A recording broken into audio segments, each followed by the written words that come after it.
Assalamualaikum warahmatullahi wabarakatuh.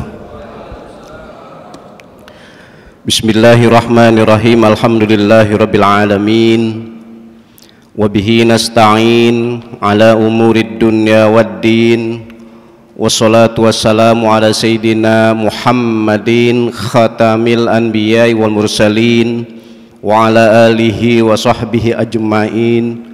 Rabbi shrah li sadri wa yassir li amri wahlul 'uqdatam min lisani yafqahu qawli wala haula wala quwwata illa billahil aliyil azim. Amma ba'du. Hadirin wal hadirat, Bapak-bapak, saudara-saudara, ibu-ibu sekalian, jamaah keluarga besar STIK PTIK yang berbahagia. Pada pagi kali ini saya akan meneruskan pemaparan ungkapan dari Asy-Syaikh Abdul Qadir Al-Jilani yang ada dalam kitab Nasaihul Ibadnya Asy-Syaikh Nawawi Al-Bantani. Ungkapan beliau, Asy-Syaikh Abdul Qadir Al-Jilani bilang, la budda likulli mu'minin fi sa'iri ahwalih min salasati asya'a. Kewajiban orang yang beriman di dalam hidup dan kehidupan itu pasti akan menemukan tiga perkara. Yang pertama, amrun yamtathiluh, perintah yang wajib ditunaikan. Yang kedua, wa nahyun yajtanibuh, larangan yang wajib ditinggalkan. Dan yang ketiga, wa qadarun yardha bihi, qada, qadar yang wajib direlakan. Yang pertama amrun, dan yang kedua wa nahyun. Sedikit banyak dalam pertemuan yang lalu, yang waktu jadwal saya ungkapkan, intinya perintah di dalam Islam itu semua rasional, masuk akal, sehingga Imam Ibnu Rushdi, atau kadang suka disingkat Ibnu Rushd, ini ahli filsafat, dan aslinya sebetulnya beliau ahli fikih juga ya, karena lebih terkenal dengan ahli filsafatnya, failasuf. Jadi kata Imam Ibnu Rushdi bilang begini, al-Islam dinun aqliyun. Islam itu adalah agama yang rasional. Artinya di dalam Islam kalau ada perintah itu sudah pasti masuk akal. Redaksionalnya di dalam Islam apapun perintah, entah itu ibadah, sholat, puasa, zakat, bahkan anak wajib berbakti pada orang tua dan seterusnya, itu pasti masuk akal. Tapi menariknya tidak semua akal bisa mencerna. Jadi cara usul fikih mafhum khalafahnya, kita ini disuruh diperintahkan apa saja itu pasti masuk akal, tapi tidak semua akal bisa mencerna. Sama persis kata beliau Asy-Syaikh Abdul Qadir Al-Jilani, yang kedua wa nahyun yajtanibu, larangan itu wajib ditinggalkan. Artinya apa? Kalau perintah wajib dikerjakan, larangan wajib ditinggalkan, ternyata sama. Larangan itu pasti masuk akal, apa saja. Saya mau contohkan yang aktual nih. Kita dilarang ghibah. Ghibah itu definisinya, pemahaman adalah membicarakan keburukan orang lain. Saya bilang kalau cara orang Jawa nerjemahinnya begini, ghibah itu ngerasani wong katanya. Membicarakan kejelekan orang lain. Kenapa kok ghibah itu sangat-sangat dilarang? Begini memahaminya, semua manusia enggak ada yang sempurna, sekabehan menungso enggak ada yang sempurna, termasuk kita yang di sini nih. Enggak ada manusia yang suci, enggak ada manusia yang enggak punya salah, enggak ada manusia yang enggak punya khilaf, bahkan enggak ada manusia yang enggak berdosa. Semua manusia pasti pernah berbuat khilaf, minimal aja kita sebagai anak orang tua, pasti itu. Makanya kata Nabi kita Muhammad SAW, kullu bani Adam khotta'un, kata Nabi. Kullu bani Adam, semua. Kata guru kami dulu waktu di Jombang, almarhum almaghfurlah Kiai Haji Utsman Rohim, ini dari Madura, Umben. Kata beliau begini, kalau di dalam bahasa Arab di awalnya ada lafaz kullu, sekali lagi di dalam bahasa Arab kalau di awal lafaznya ada lafaz kullu, berarti tanpa pengecualian. Kullu itu tanpa pengecualian. Persis hadis Nabi bilang, kullu bani Adam, berarti semua bani Adam. Bani Adam itu laki-laki, perempuan, sendiri, rame-rame, itu bani Adam. Khotoun, kata Nabi, pasti pernah berbuat khilaf. Nah, yang menarik tadi korelasinya, nyambungnya begini. Di antara larangan, ini aktual tadi saya bilang, membicarakan keburukan orang lain itu sangat-sangat dilarang dalam Islam. Apalagi terlebih-lebih orang yang kita bicarakan keburukannya adalah sudah meninggal. Bapak-bapak, saudara-saudari ibu sekalian, kausalitas ya, hukum alam, sunatullah, kita semua dan manusia semua pasti akan mati. Dan sekali lagi, redaksi mati itu bukan kasar. Mati bahasa Arab, mata yamutu mautan, al maut, mati bahasa Arab. Bukan berarti kalau lapas mati atau ungkapan mati kasar, bukan ya. Pakai Indonesia aja, meninggal dunia atau wafat, enggak. Istilah al-maut atau mati itu bahasa Arab. Buat manusia bukan berarti kasar ungkapan mati. Yang ingin saya teruskan tadi, jadi kalau membicarakan kesalahan, keburukan seseorang, kecuali tanda kutip ya, ada istisnaiyatnya, ada pengecualiannya. Kalau kita bicarakan kejelekan, keburukan orang, ada kaitan dengan hukum, itu nggak apa-apa. Tapi kalau nggak ada kaitan hukum dan sebagainya, itu sangat-sangat dilarang. Ini kerugiannya luar biasa. Kalau orang yang masih hidup kita bicarakan keburukannya, dosa-dosanya, itu berdosa. Tapi kalau yang kita bicarakan keburukan dan perbuatan dosanya orang yang sudah meninggal, itu dosanya berlipat ganda. Ini sehingga kata Nabi, udhkuru mahasina mautakum waqufu an masawihim, yaitu orang kalau sudah meninggal kita bicarakan kebaikan-kebaikannya aja, tutup keburukan-keburukannya. Nabi nyuruhnya ungkapin kebaikan-kebaikannya aja, menutup keburukannya belakangan. Ini nih ilmiahnya hadis nih, sama ada ilmiahnya Al-Quran, dan Al-Quran itu kitab yang paling ilmiah. Gini, ini korelasinya begini. Di dalam hadis Nabi bilang, orang kalau sudah meninggal, orang sudah mati, itu bicarakan kebaikan-kebaikannya aja, meskipun keburukan-keburukannya pasti ada dan bisa jadi banyak. Tapi menariknya, Nabi nyuruh kita bicarakan kebaikan-kebaikan dulu, baru tutup keburukan-keburukannya. Persis di dalam surat Az-Zalzalah, Ustaz, surat Az-Zalzalah itu ada ayat yang berbunyi, "Faman ya'mal mithqala dzarratin khairan yarah wa may ya'mal mithqala dzarratin syarran yarah." Perbuatan baik akan diperlihatkan, perbuatan buruk akan diperlihatkan. Ternyata lafaznya perbuatan baik dulu diperlihatkan, baru perbuatan buruk akan diperlihatkan. Ini motivasi buat kita.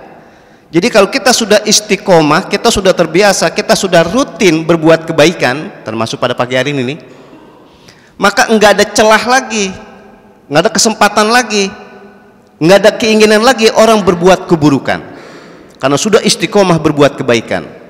Berarti orang kita ini, saya husnuzon, saya positive thinking, kita ini udah biasa berbuat kebaikan, enggak ada kesempatan lagi, enggak ada keinginan lagi, enggak ada celah lagi untuk berbuat keburukan, karena sudah tertutup dengan perbuatan-perbuatan baik kita. Itulah yang dimaksud famay ya'mal mithqala dzarratin khairan yarah wa may ya'mal mithqala dzarratin syarran yarah. Persis tadi ketika orang yang sudah meninggal itu yang disuruh oleh Nabi adalah bicarakan kebaikan-kebaikannya saja. Kalau sudah dibicarakan kebaikan-kebaikannya saja, kita ingat kebaikan-kebaikannya, maka tidak akan ada kesempatan lagi kita untuk membicarakan keburukannya, apalagi mengingat-ingat keburukannya. Nah, itulah yang dimaksud bahwa di dalam Islam itu ada perintah pasti masuk akal, ada larangan pasti masuk akal. Makanya bahasa mudah begini, kita pengen tenang, kita ingin nyaman, itu diantara tadi, pokoknya perintah kita kerjakan, larangan kita tinggalkan. Udah, sekarang yang terakhir ini yang belum sempat saya ungkapkan. Kata Syekh Abdul Qadir Al-Jailani, pasti ya kewajiban buat kita orang beriman dalam hidup dan kehidupan, wa qadarun yardha bihi. Dan ini sangat penting ini. Kalau tadi perintah, yang kedua larangan, sekarang ridho terhadap takdir. Oke, Bapak-bapak, saudara-saudari ibu sekalian, rukun iman itu yang keenam adalah percaya kepada qada dan qadar. Mutlak ini. Orang beriman harus percaya dengan takdir. Nyebutnya rukun iman itu adalah percaya kepada qada dan qadar. Persis yang diungkapkan oleh Syekh Abdul Qadir Al-Jailani ini. Apa maksud dari kata qada dan qadar? Para ulama menjelaskan, dan ini saya coba paparkan begini. Ada qada, ada qadar. Apa bedanya? Kalau qada ketentuan Allah ketika kita, saya bilang kita ini berada di rahim, berada di perut ibu kita ketika berumur 120 hari. Kalau 120 hari kita kalkulasi berarti 4 bulan. Makanya kita ini dulu waktu di rahim ibu kita umur 4 bulan atau harinya disebut 120 hari, itu kita ditiupkan ruh oleh Allah, kita dihidupkan. Makanya janin itu mulai hidup ketika berumur 4 bulan. Makanya ketika berumur 4 bulan itu mulai hidup janin itu, tapi belum berbentuk manusia, masih dalam bentuk janin. Itu hidup, ada detak-detakannya, bahkan kalau sudah mulai agak membesar itu gerakan-gerakannya juga mulai terasa. Makanya kadang ada orang bilang begini, orang perempuan kalau lagi hamil itu semakin besar, itu katanya nendang-nendang, karena memang sudah hidup dan sudah dihidupkan. Kapan mulai hidup dan dihidupkan oleh Allah? Ketika berumur 4 bulan. Nah, ketika kita, saya bilang kita ini, ketika janin dihidupkan oleh Allah ketika berumur 4 bulan, itulah disebut namanya ketentuan Allah qada.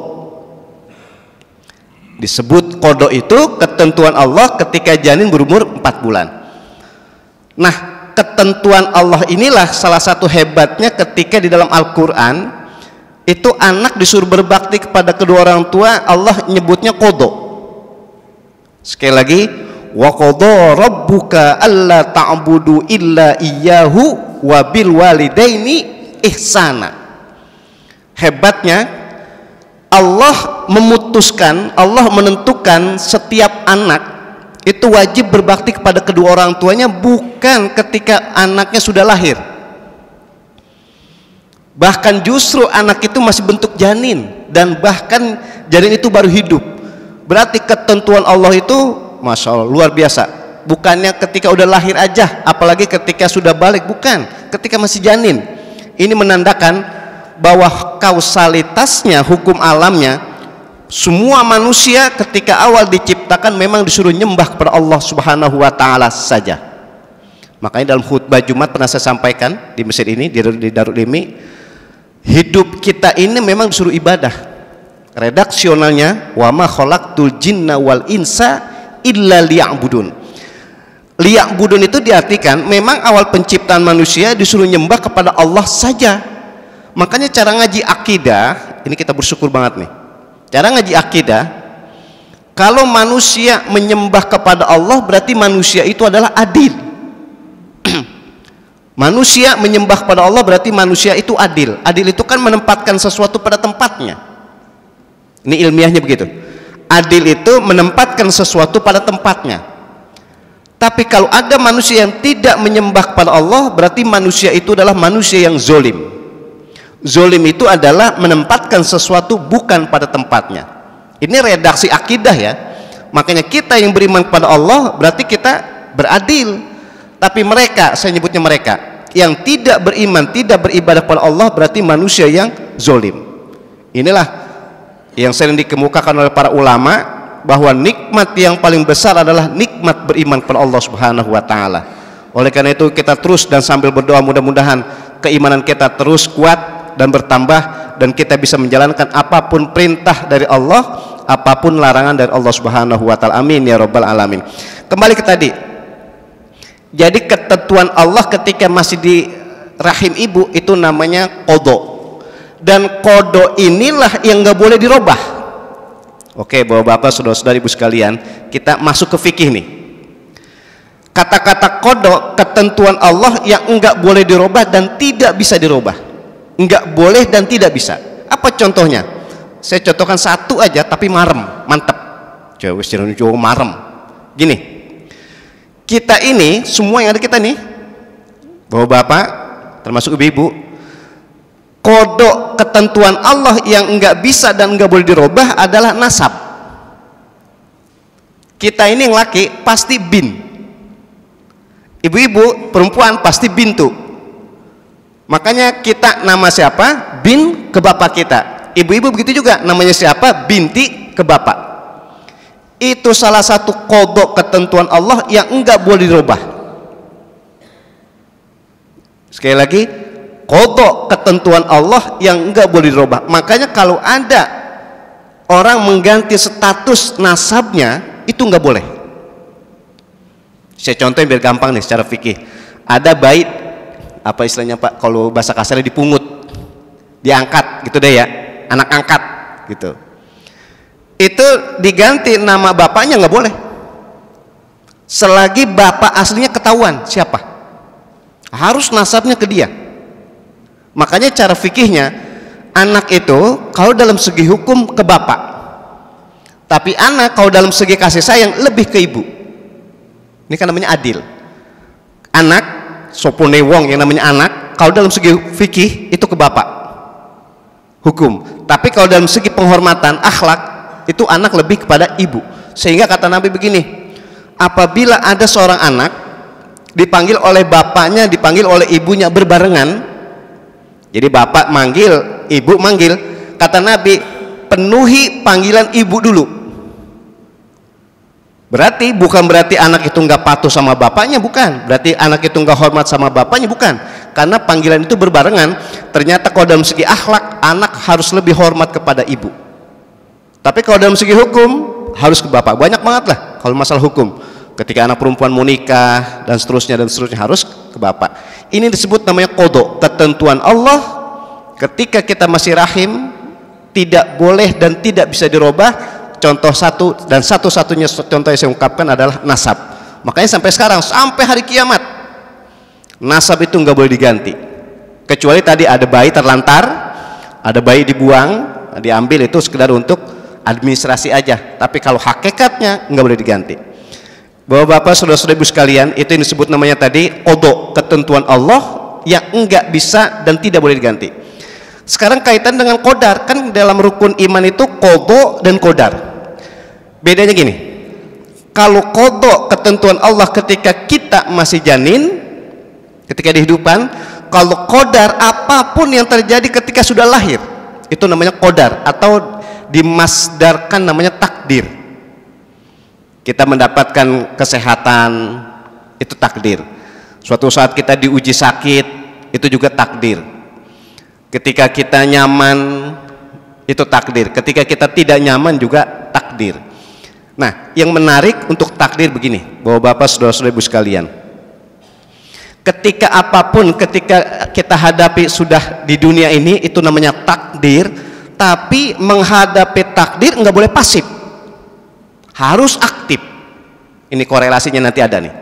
Sekali lagi, memahami dan menghadapi takdir nggak boleh pasif, akan tapi harus aktif. Apa contohnya? Kita sakit, itu takdir, tapi kita harus aktif. Aktifnya bagaimana? Ya berobat. Seminimalnya sebelum berobat kita jaga kesehatan. Makanya orang yang olahraga itu adalah aktif dalam takdir. Jangan sampai sakit, tetap bugar, tetap sehat. Yang tadi saya bilang saya korelasi, ini saya nyambung apa? Kita ini pengen menjadi orang pinter, kita belajar. Jangan pengen pinter tapi kagak belajar, sampai kiamat nggak bakal pinter. Makanya ketika kita belajar, kita mencoba menghadapi takdir dengan aktif. Mudah-mudahan kita dijadikan orang pinter gitu. Kita pengen punya harta, kita berusaha, kita mencari nafkah, kita bekerja. Berusaha mencari nafkah, bekerja, itulah berarti kita menghadapi takdir dengan aktif. Jadi apapun menghadapi takdir itu nggak boleh pasif, akan tapi harus aktif. Ya contoh biar gampang, ketika ada musibah, bapak-bapak, saudara-saudara ibu sekalian, musibah itu banyak. Kehilangan harta musibah, sakit musibah, Tapi musibah yang paling gede, musibah paling berat, kematian orang yang kita cintai. Udah hukum alam nih.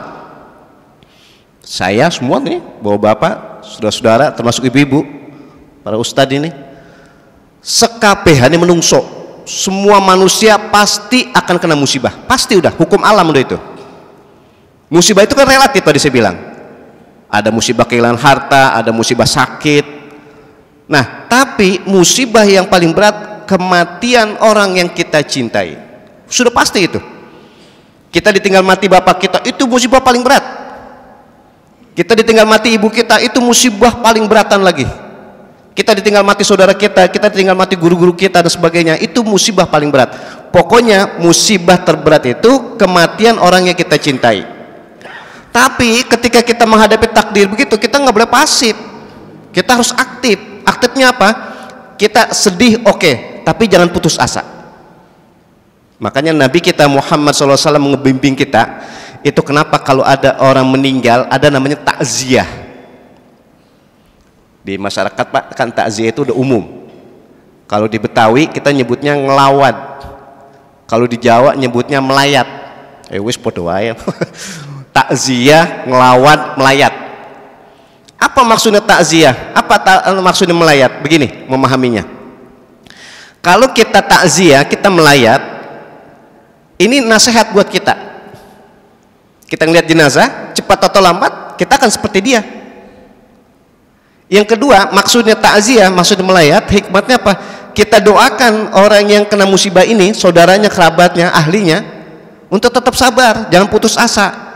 Sebab potensi juga orang ditinggal mati oleh orang yang dicintai, putus asa dalam hidupnya.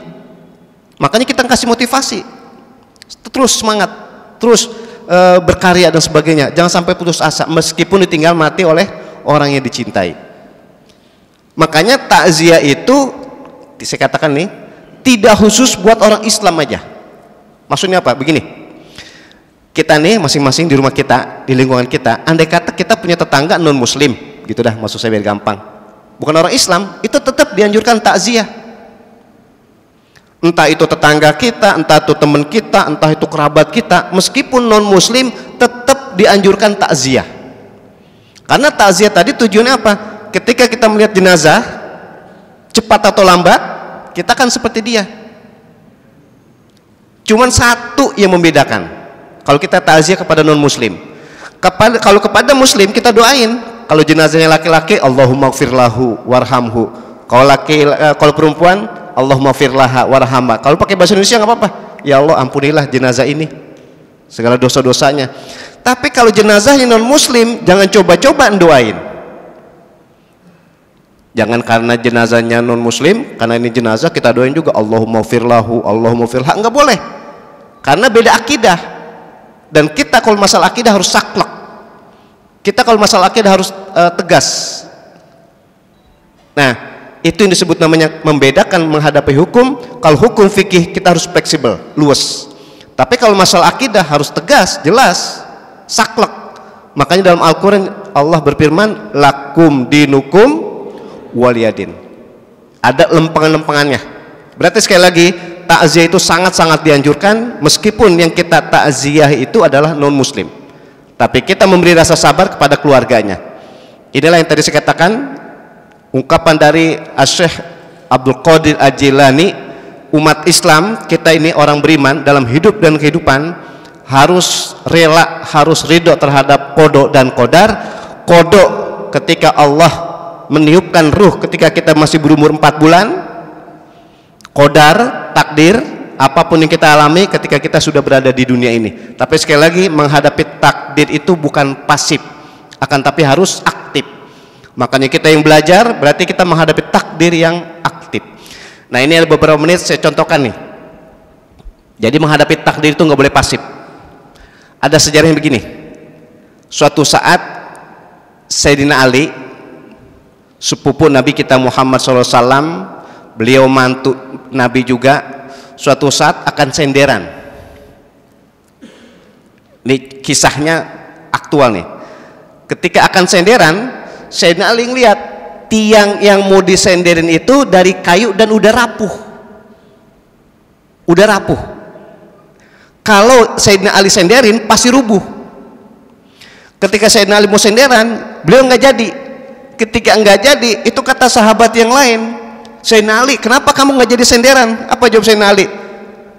Saya kalau senderan ini kayunya udah rapuh, pasti akan rubuh. Apa kata sahabat yang lain? Berarti engkau lari dari takdir Allah. Ini, jadi kata sahabat yang lain, kenapa kamu nggak senderan? Saya khawatir kalau senderan ini rubuh. Di akhirnya kata gini, berarti kamu lari dari takdir Allah. Apa jawab Sayyidina Ali? Iya, saya lari dari takdir Allah yang buruk. Kalau dia senderan bakal rubuh. Tapi menuju takdir Allah yang baik, saya nggak jadi senderan. Nah berarti enggak jadi senderannya atau enggak mau senderan di kayu yang rapuh itu berarti mencari takdir Allah yang baik. Berarti rasio kita, akal kita ini sangat-sangat diperlukan, bahwa kita enggak boleh pasif, akan tapi kita harus aktif. Jadi jangan asal nerima begini, sakit nih contohnya, udah nggak usah berobat. Kalau kata Allah sembuh, sembuh. Kalau kata Allah kata sakit, sakit, ya sakit terus. Orang yang sakit berobat aja belum tentu sembuh, apalagi kagak berobat. Sekali lagi, berarti korelasinya antara akal dengan ikhtiar, akal dengan usaha sangat-sangat diperlukan. Oleh karena itu mudah-mudahan Allah memberikan anugerah akal kepada kita.